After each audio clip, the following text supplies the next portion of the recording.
Olá, tudo bem? Eu sou a Bruna Baroni e hoje eu estou aqui para trazer 3 dicas de estudo com o metrônomo. Com esses exercícios você vai ganhar mais confiança quando você estiver tocando, a gente vai trabalhar o seu tempo interno, além da consciência das subdivisões. Onde estão essas subdivisões dentro do que a gente está tocando?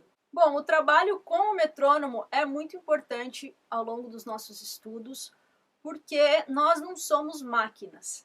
Então a gente não nasce com esse tempo perfeito, assim como é o metrônomo. A gente precisa trabalhar isso para ir ficando mais confiante. É claro que tem algumas pessoas que têm mais facilidade, outras nem tanto, mas isso tudo é possível ser trabalhado. Assim como aprender a tocar um instrumento. Né? No começo não é fácil, a gente tem as nossas dificuldades e depois vai ficando uma coisa mais natural. E é a mesma coisa esse trabalho com o tempo. Se a gente não pratica esse estudo com o metrônomo, a gente não vai ganhar essa confiança em tocar com ele, né? Em tocar no tempo. Né? É importante a gente não ficar também dependente do metrônomo, porque em algum momento a gente vai tocar sem o metrônomo, né? A gente vai acabar sendo o metrônomo da banda.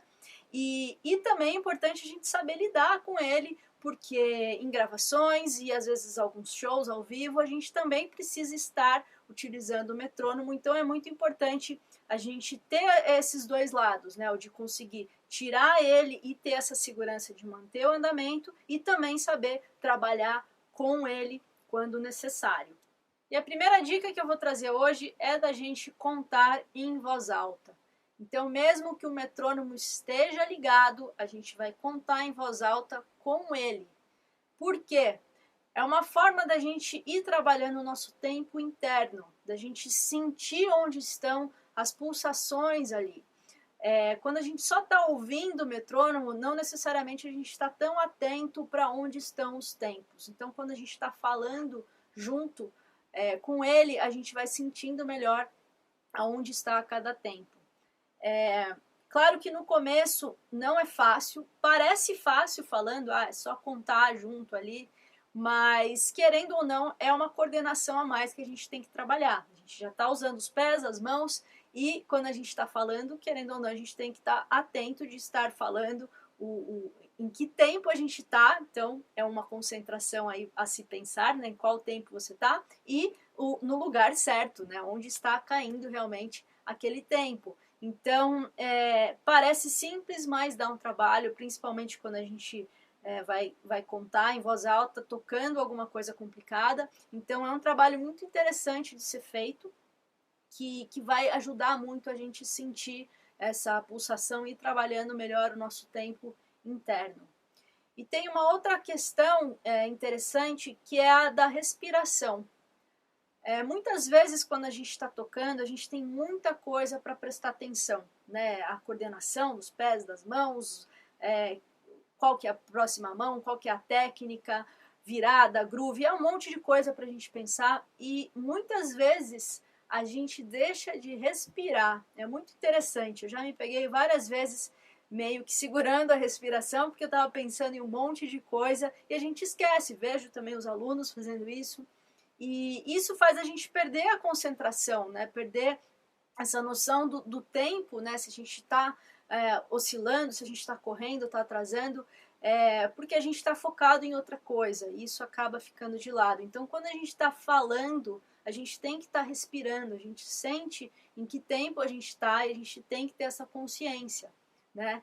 Então, é algo muito interessante que quando a gente fala, a gente acaba estando mais atento na nossa respiração. Então, essa é a primeira dica para a gente poder ter esse trabalho com o metrônomo. E você pode se perguntar aonde você pode estudar dessa forma, né? Em que você pode aplicar isso. E a minha sugestão é que você aplique em tudo que você for estudar. Né? Você vai ver que não é simples, então vai dar um certo trabalho até você ir ficando mais acostumado. Mas eu acho que tudo que você for sentar e estudar, experimenta estar contando, seja um groove, um solo, trabalho de virada, técnico, né, uma leitura, enfim, experimenta porque você vai sentindo mais segurança nessa questão do tempo. Tá? Eu vou esboçar aqui essa dica, tocando um solinho,